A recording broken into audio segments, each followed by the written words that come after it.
He thought he had seen every kind of request money could buy, every desperate plea power could attract, but nothing could have prepared Daniel Kong for the envelope sitting alone on his desk that rainy Tuesday afternoon.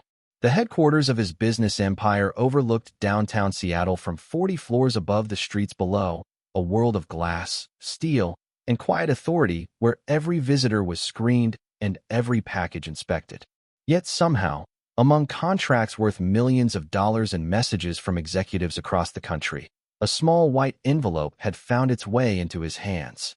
It was wrinkled at the corners, slightly damp from the weather, and addressed in uneven handwriting that looked as though it had been written by someone still learning how to shape their letters. Daniel stared at it for a moment before opening it. Inside were 7 $1 bills, folded carefully into a neat stack. Nothing more. No check. No business proposal. No explanation. Just $7. One of his assistants shifted uncomfortably beside the desk. "Should I have security investigate?" she asked quietly. Daniel did not answer. His attention had settled on the second item inside the envelope. A small sheet of notebook, paper torn from a school pad. The edges were ragged. The pencil marks were faint in places, as if the writer had erased mistakes and tried again. Slowly, he unfolded it. The room seemed to grow quieter with every second. The message contained only a single sentence. "Please save my mom." Daniel read it once. Then again. Around him, the office remained silent. The city skyline stretched beyond the windows, blurred by sheets of gray rain. Somewhere below, traffic crawled through the afternoon storm. But 40 stories up, the world felt strangely still. He turned the paper over. Nothing. No phone number. No address. No last name. Just those 4 words and $7. One of the executives waiting for a scheduled meeting gave an awkward laugh. "Probably a prank," he said. "Kids do strange things." Daniel did not smile. His eyes remained fixed on the handwriting. Small, careful, earnest. The kind of handwriting that belonged to someone who wanted desperately to be taken seriously. He thought about the $7. Not 10, not 5, exactly 7. Every bill flattened and arranged with care. Whoever had sent this had not grabbed random change from a drawer. They had counted it, saved it, believed it mattered. And somehow, that bothered him more than he wanted to admit. He placed the note back on the desk and leaned into his chair. Most people who wanted something from Daniel Kong asked for millions. They wanted influence, contracts, favors, opportunities. Entire careers had been built around gaining 5 minutes of his attention. Yet this anonymous child had offered everything she apparently possessed. $7. For a moment, Daniel found himself staring out at the rain and remembering something he had not thought about in years. A small apartment. A worried mother. Empty kitchen cabinets. The memory vanished as quickly as it came, but the feeling lingered. Then he looked back at the note. His jaw tightened. "Find her," he said quietly. The room froze. "Sir," his assistant asked. Daniel slid the paper across the desk. "Find the little girl who sent this." The search began before the rain had even stopped. Daniel Kang's employees were accustomed to handling complex negotiations, corporate acquisitions, and problems that stretched across multiple states, but none of them had ever been asked to locate a child using nothing more than $7 and a handwritten note. By sunset, security footage from the headquarters lobby had been reviewed 3 times. Cameras showed dozens of visitors moving through the building throughout the day, yet one image kept drawing attention. A little girl wearing a faded yellow raincoat appeared near the front entrance shortly after 8 o'clock that morning. She could not have been older than 8 years old. Her sneakers were worn, the white rubber turning gray from months of use. She stood outside the revolving doors for nearly 5 minutes, clutching something against her chest. Then, after gathering enough courage, she stepped forward and handed an envelope to the receptionist before quickly disappearing back into the rain. Daniel watched the footage in silence. The little girl never smiled. She never looked around in wonder at the massive building. She looked like someone carrying responsibility that did not belong on a child's shoulders. "Can we track where she went?" he asked. One of the analysts nodded. "Only for a few blocks. After that, the cameras lose her." The screen shifted to another recording. The girl walked nearly half a mile through steady rain without opening an umbrella. Cars splashed water onto the sidewalk. Office workers rushed past her without a second glance. Eventually, she disappeared into a crowded bus station. The trail ended there. Daniel leaned back in his chair. Most children her age worried about homework, cartoons, or what they wanted for dinner. This child had walked through a storm carrying her life savings to a stranger. Something about that fact refused to leave his mind. Across the city, in a small apartment above an aging laundromat, Emily Parker carefully folded a blanket around her sleeping mother. The apartment measured less than 600 square feet. The wallpaper peeled at the corners. A portable fan rattled near the kitchen window because the building's air conditioning had stopped working weeks earlier. Emily moved quietly so she would not wake Sarah. Her mother looked exhausted even while sleeping. Dark circles rested beneath her eyes. Medical bills sat stacked on the kitchen counter beside overdue utility notices. Emily had stopped counting them. She only knew there were more every week. She opened an old cookie tin hidden beneath her bed. Empty. The $7 were gone now. She stared at the space where the bills had once been. For nearly a year, she had saved birthday money, loose change, and every dollar she could find. It had taken months. She had believed it would be enough to convince someone important to listen. From the next room came a soft cough. Emily immediately stood and hurried to her mother's side. Sarah opened her eyes and managed a tired smile. "You should be asleep, sweetheart." Emily nodded, but she could not stop thinking about the envelope. Somewhere in the city, a powerful man had received her message. The question that kept her awake was painfully simple. Would he care enough to read it? The following morning, Daniel arrived at headquarters earlier than usual, but the note was already waiting on his desk exactly where he had left it. Most people walking through the executive floor saw a successful businessman beginning another busy day. They did not see the way his eyes kept drifting toward the folded piece of notebook paper. Overnight, his team had gathered everything they could find: bus station footage, traffic cameras, store security recordings. Piece by piece, they had reconstructed part of the little girl's journey. She had traveled across nearly 8 miles of the city by herself. Daniel stared at the timeline displayed on the conference room screen. Emily had boarded 2 different buses. She had walked through neighborhoods most tourists never visited. She had crossed streets in the rain carrying an envelope that contained every dollar she owned. None of it made sense. Children did not usually seek out powerful strangers. They went to teachers, relatives, neighbors, or community programs. Something had convinced Emily that none of those options would work. "What else do we know?" Daniel asked. An analyst clicked to the next image. A grainy photograph appeared on the screen. Emily sat alone at a public library table. Papers were spread around her. She was writing carefully on multiple sheets of notebook paper. Library records show she visited 3 times last week, the analyst explained. Staff remember her because she kept asking how to find important people. Daniel frowned. Important people? She searched for local charities, city offices, and medical assistance programs. The room grew quiet. Another image appeared. This time it showed a stack of envelopes. Each carried a different address: the mayor's office, a housing assistance organization, a children's medical foundation. Daniel felt something tighten in his chest. Emily had not started with him. He had been the last name on her list. Across town, Emily sat near the window of her apartment watching clouds drift across the afternoon sky. School had ended for the summer, but she barely noticed. Most children spent June planning vacations or sleepovers. Emily spent her days calculating grocery prices and reading instructions on medical forms she barely understood. Sarah sat at the small kitchen table reviewing another letter from the insurance company. Her hands trembled slightly as she lowered the paper. Emily recognized that expression immediately. It was the same look her mother wore every time another request was denied, every time another bill arrived, every time hope became a little harder to hold on to. Sarah forced a smile. "Everything will be okay." Emily nodded because that was what daughters were supposed to do. But she knew the truth. The refrigerator held less food than it had last month. The stack of unpaid notices continued growing. The landlord had called twice that week. After Sarah stepped into the bedroom, Emily quietly opened a drawer and pulled out a folder. Inside were copies of every letter she had mailed. Most had never received a response. A few had sent polite rejection notices. She ran her fingers across the empty space where the final envelope had been, the one addressed to Daniel Kong. Then she looked toward the apartment door and whispered the same question she had asked herself all night. Please let him be different. 3 days passed, and the mystery only deepened. Daniel had built a reputation on finding answers, Yet every new piece of information about Emily Parker raised even more questions. Late Thursday afternoon, his lead investigator entered the conference room carrying a thin manila folder. The expression on her face immediately caught his attention. It was not triumph. It was concern. She placed the folder on the polished table and opened it carefully. "We found her address," she said. Daniel glanced down. A small apartment building on the south side of the city. Monthly rent far below the neighborhood average. Multiple maintenance complaints filed over the past 2 years.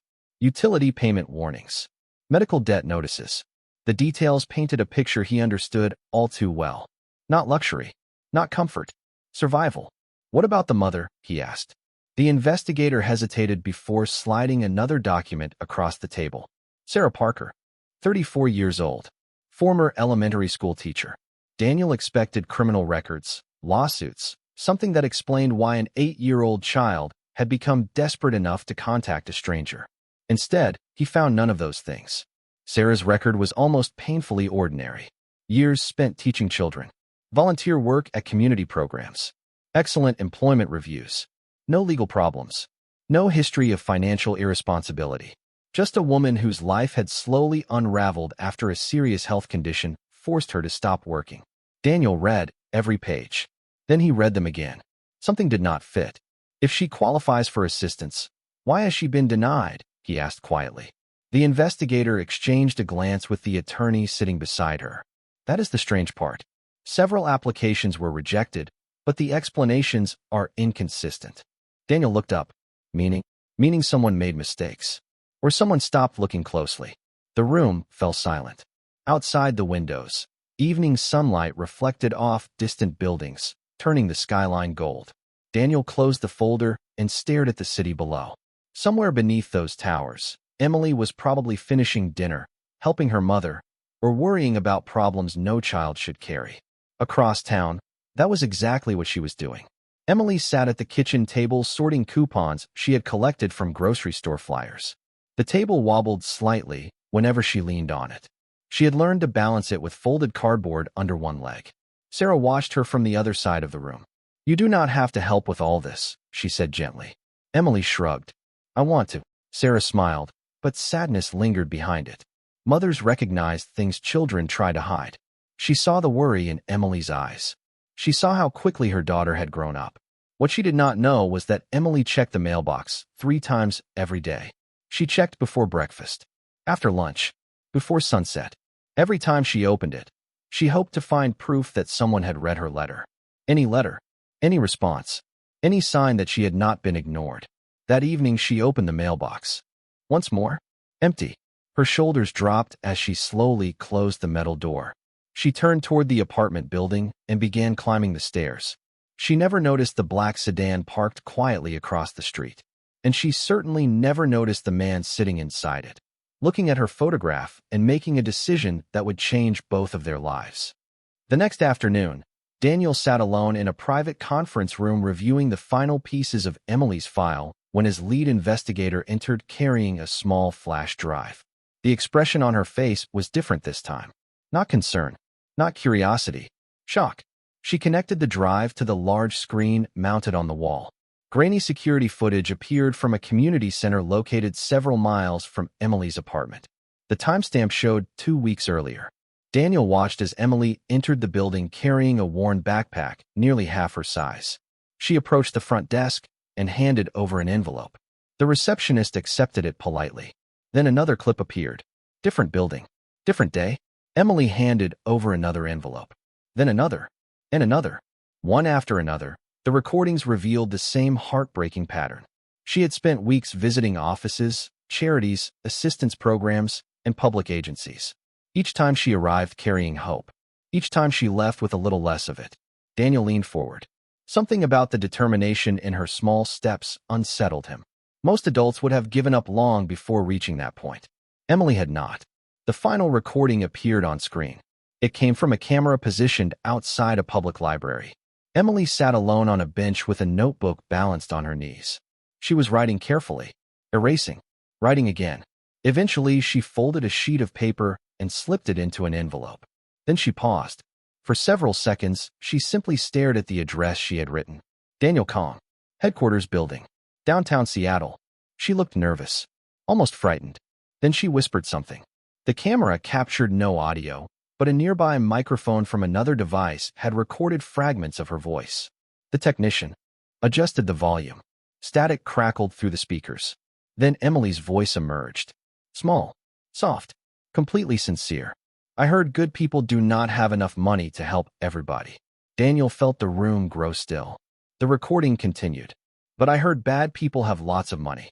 A nervous laugh escaped from one of the analysts before immediately dying away.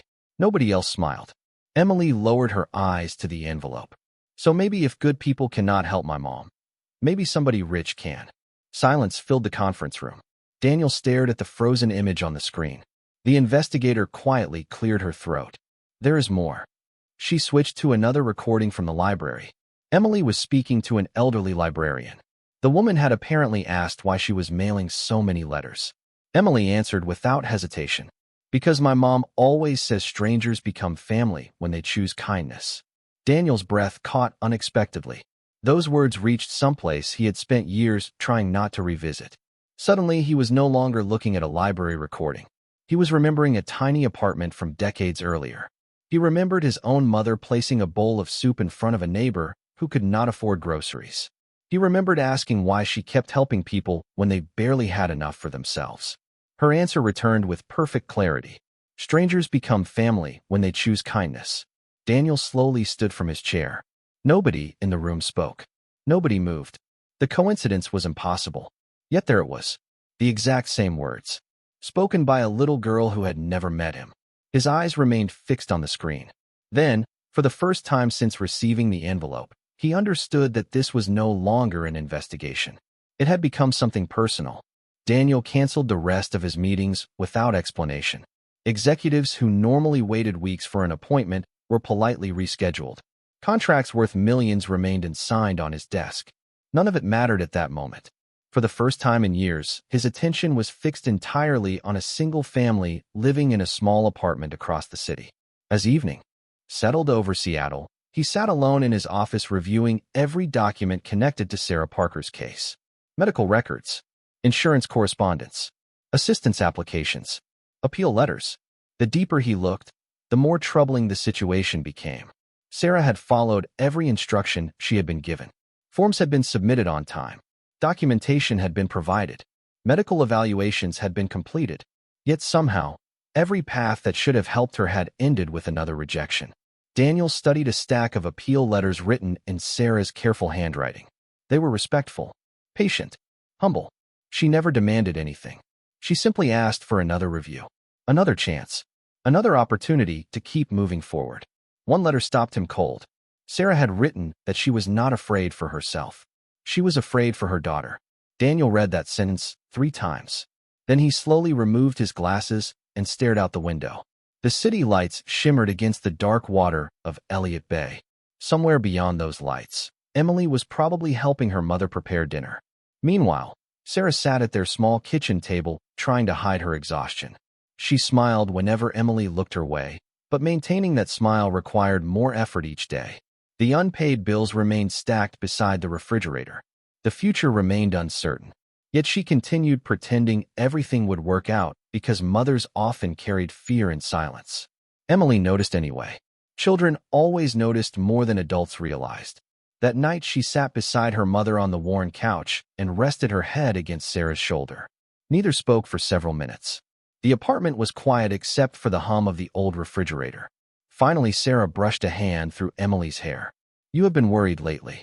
Emily forced a smile. I am okay. Sarah tilted her head slightly. You know you can tell me anything. Emily looked away.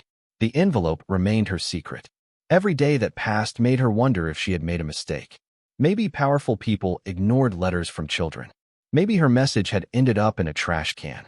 Maybe nobody had even read it. Across town, Daniel opened the final folder in Sarah's file. Inside was a photograph taken years earlier during a community volunteer event. Sarah stood beside a group of children holding donated school supplies. Her smile was bright, genuine, the kind of smile people carried before life became complicated. Daniel stared at the image longer than necessary. Then something caught his attention. A name listed beneath the photograph. The location of the event. His expression changed instantly. He reached for the page and pulled it closer. The community center. The year. The date. Suddenly, a memory surfaced from deep within his past. A memory he had not revisited in more than 20 years. His heartbeat slowed, then quickened, because for the first time, he realized there might be a connection between his life and Sarah Parker's that neither of them had ever known. Daniel spent most of the night searching through archived records that nobody had touched in decades. Boxes of documents had been scanned years ago and stored in digital databases that few employees even knew existed.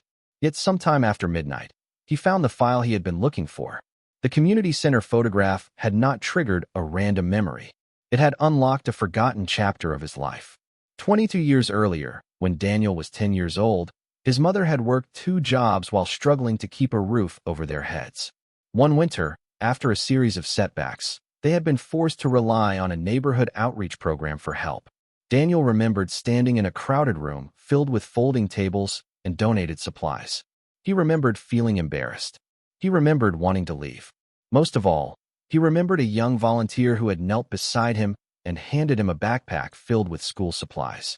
She had spoken to him as though he mattered, as though he was not a charity case, as though his future still held possibilities. The volunteer's name had been Sarah Parker. Daniel stared at the old registration forms in disbelief. The dates matched. The signatures matched. Even the photograph matched. Sarah had been barely 12 years old at the time, volunteering alongside her parents. She probably had no memory of the shy boy she helped for 10 minutes on a cold afternoon. Yet Daniel remembered her kindness with surprising clarity. Back then, life had been difficult. Small acts of compassion stood out. They stayed with people. He sat back slowly, absorbing the realization. Emily had spent weeks trying to save her mother.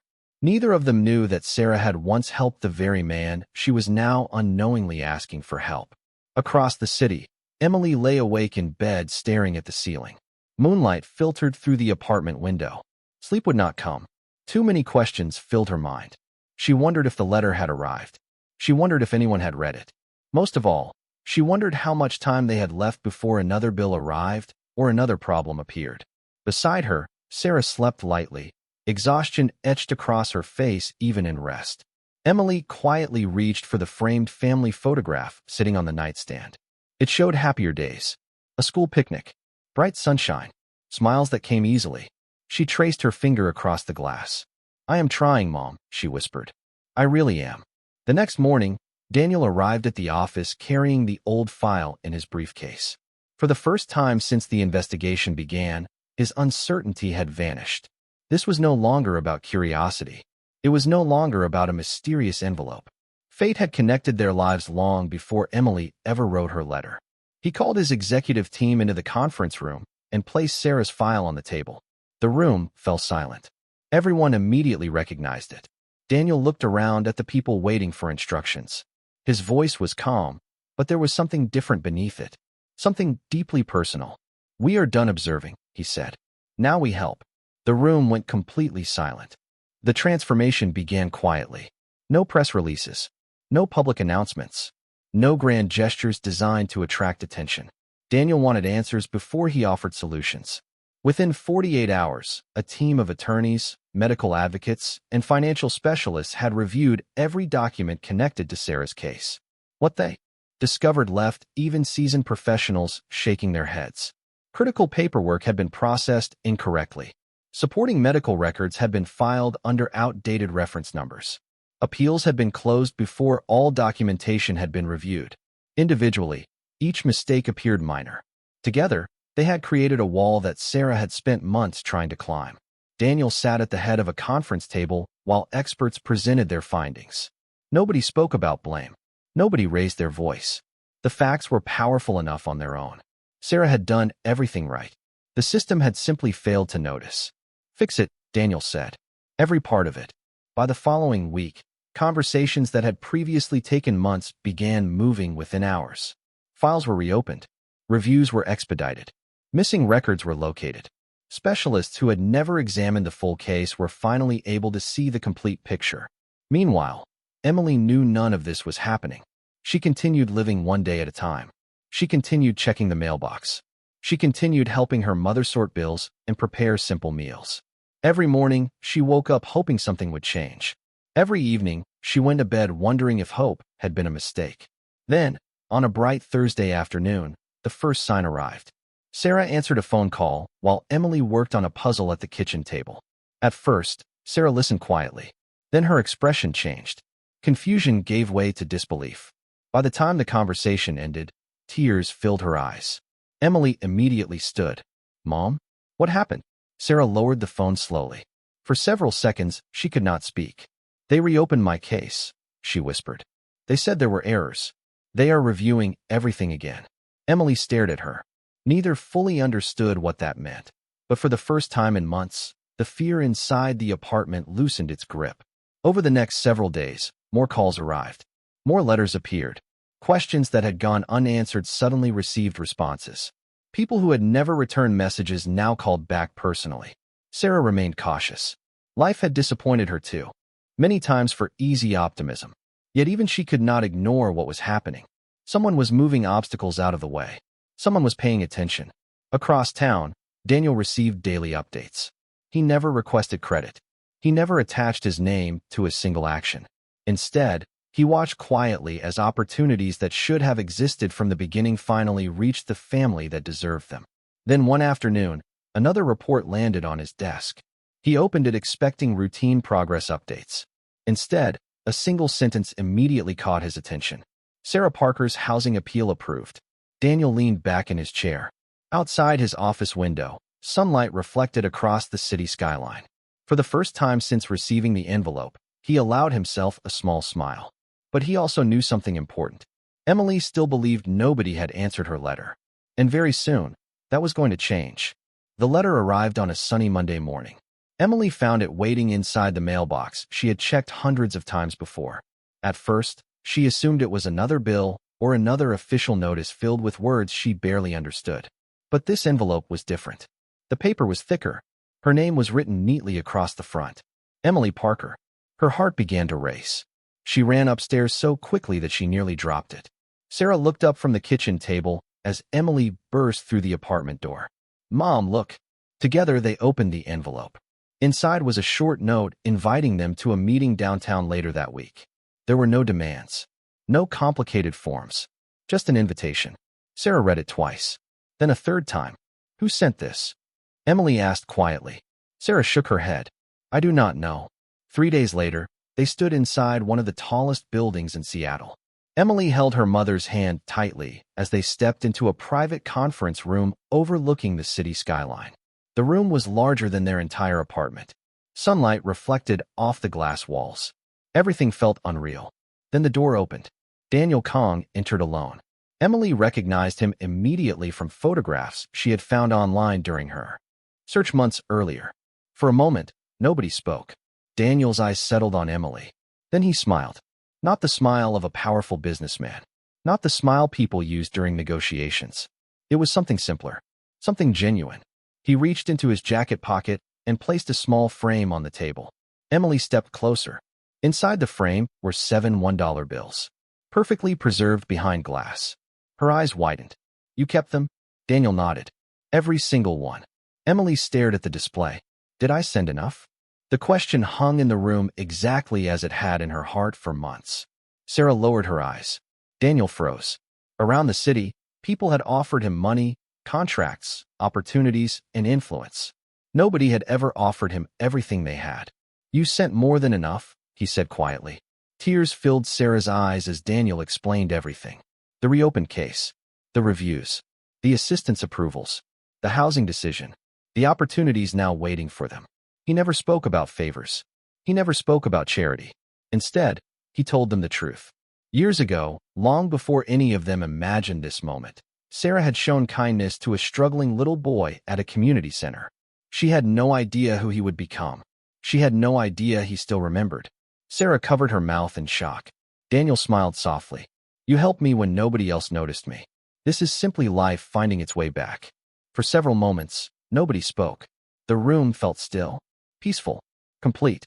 Months later, Sarah's health improved. Their housing situation stabilized. The future no longer felt frightening. And in Daniel's office, The framed $7 remained displayed on a shelf where everyone could see it. Visitors often asked why such a small amount of money occupied such an important place. Daniel always gave the same answer. Because that was the day a little girl reminded me that real wealth is not measured by what you keep. It is measured by what you choose to give away. And on that day, the world remembered what dignity looks like.